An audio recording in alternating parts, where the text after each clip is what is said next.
Why does China want to cut Thailand in two? For a long time, China's been planning to cut a canal through the Kra Isthmus in Thailand. This is a narrow strip of land in the south of the country, just over 70 kilometers wide at its narrowest point. That would facilitate maritime traffic in the same way as the Suez Canal in Egypt or the Panama Canal in Central America.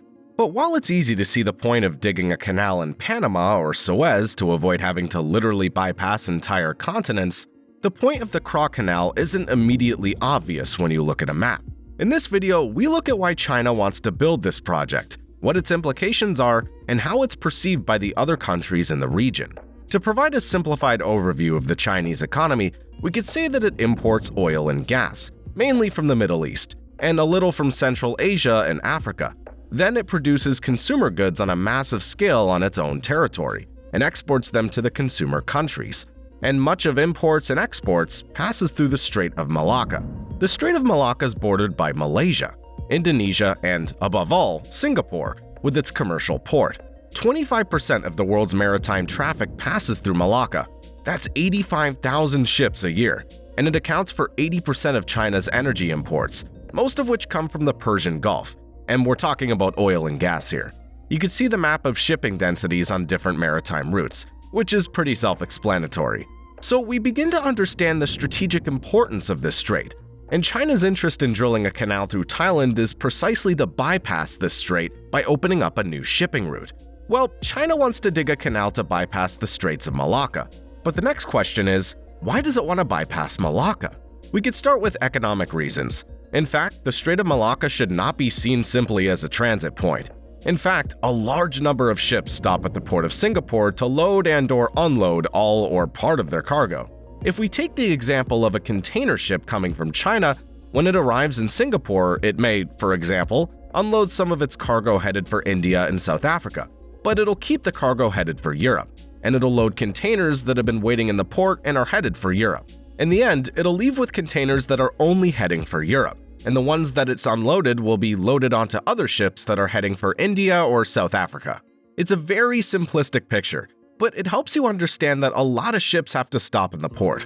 And the problem is that the port of Singapore is congested. Ships wait 2 to 3 days, sometimes a week if there's problems, next to the port before they can load and unload because there's so many ships waiting.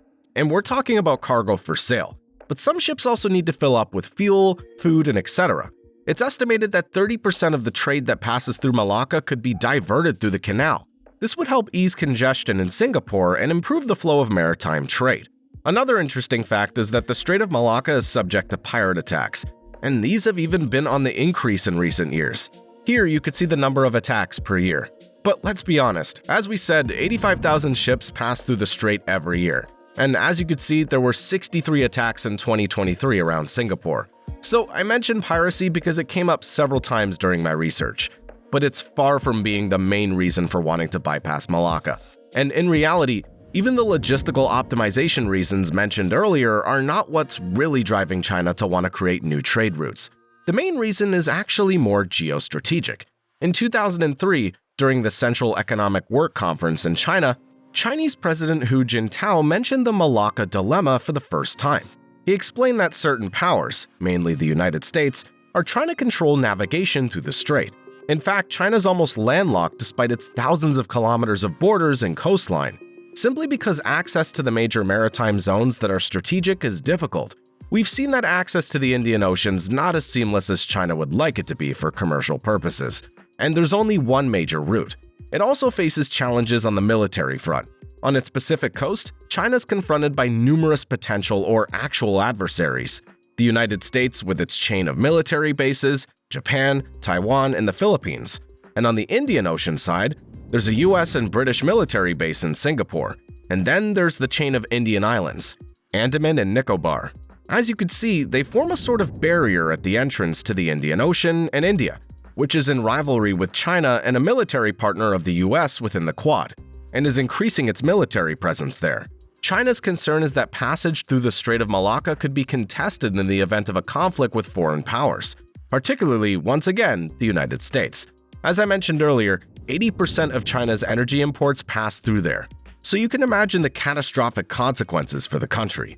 China's therefore trying to diversify its supply routes, and the Craw Canal is one tool to help achieve this goal. Other projects also fall within this framework. The China-Pakistan Corridor, which starts from the Chinese mountains and crosses all of Pakistan from north to south to the port of Gwadar, where China has heavily invested to make it a commercial port. There's also pipelines and communication routes linking Central Asia, where oil and gas are extracted. This highlights the importance of China's Xinjiang province, the homeland of Uyghurs, and China's interest in suppressing any signs of rebellion in the region. Additionally, there are pipeline projects crossing Myanmar from Kyaukphyu to reach Kunming in China, which would also allow for energy resource supplies while bypassing Malacca. All these projects are part of a larger plan, the Belt and Road Initiative launched by President Xi Jinping in the early 2010s. But through these projects, China also hopes to gain military footholds abroad, meaning outside of its immediate environment. As mentioned earlier, China remains geographically constrained on the maritime front, and the goal would be to use civilian ports, in which it's heavily invested, as support points for its military vessels. I'm thinking here of Gwadar in Pakistan, or the port of Hambantota in Sri Lanka. It's worth noting that China only has one overseas military base, which is in Djibouti. In the event of open conflict with the United States, naval dominance would be absolutely crucial, but China still has a long way to go in that regard. It's unlikely that China would be able to rely on these ports, as the host countries are often unstable and would have no diplomatic reason to host Chinese military ships in the event of a conflict. Their interest would likely be to remain neutral. So we've demonstrated the potential benefits of bypassing the Strait of Malacca, but the same could be said for the Strait of Hormuz. Most of China's energy supplies pass through the Strait of Hormuz, so in the event of a conflict, Hormuz could very well be blocked as well. And in this case, China doesn't really have any bypass options. It wouldn't be surprising if, in the near future, we start hearing about a Hormuz dilemma from China, much like the Malacca dilemma was raised 20 years ago. The situation is even more critical for China in this case because it has almost no opportunities for projection in the region. We've already mentioned the port of Gwadar, but could China really rely on Pakistan, a historic partner of the United States? Not likely. Djibouti's base is also not far, but it's right next to Western bases, including a massive US base. In any case, the US presence in the region is so overwhelming that it's not feasible for China to challenge their control. This is why it's in China's interest to develop supply routes that also bypass Hormuz.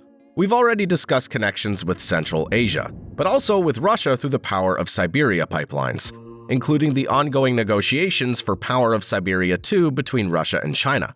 We can also factor in the rapid development of renewable energy and electric vehicles in China, which won't fully replace fossil fuels anytime soon, but could help slow down the increase in China's demand for oil and gas. Now, everything I'm telling you here is, of course, just speculation.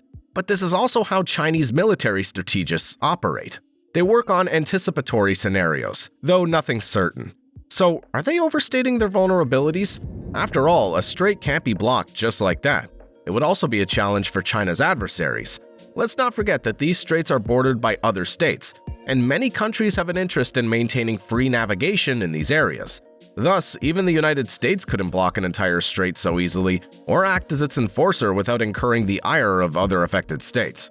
Now, returning to the Craw Canal, it's clear that this project doesn't depend solely on China's ambitions. What do Thailand and neighboring states think about it? For Thailand, it's clearly a major opportunity, as it would become an absolutely strategic state for global trade. However, some voices in the country criticize the project for the risk it poses to Thailand's sovereignty, if it's financed exclusively by China. This is also a concern raised by other countries, notably India. In the end, rather than a navigable canal, a land bridge is currently being considered. This means having deep water ports on either side of the isthmus, where ships could unload their cargo, which would then be transported across by road and rail to be reloaded onto other ships. For Thailand, this is an opportunity to create thousands of jobs, both in the construction of the infrastructure and in the ongoing logistics needed on both sides of the isthmus. However, for China, it's less advantageous since ships wishing to cross to the other side wouldn't be able to do so directly. China also hoped to potentially use the canal to move military vessels from one side to the other, which wouldn't be possible. As for Singapore, the idea of a canal or even a land bridge is not welcomed, as it would obviously diminish its importance. Even so, the quality of its port infrastructure would allow it to remain a preferred hub. More broadly, a canal that would allow China to secure its supply routes also raises concerns that it could then pursue more aggressive policies towards its neighbors, particularly in the South China Sea. This is something that worries countries bordering the South China Sea, which have disputes with China, as well as the United States. So, as you've probably guessed, mentioning the Craw Canal was a way to zoom out and present a broader situation. That's all for today. If you enjoyed this video, you can help boost it by leaving a comment or giving it a like. Bye!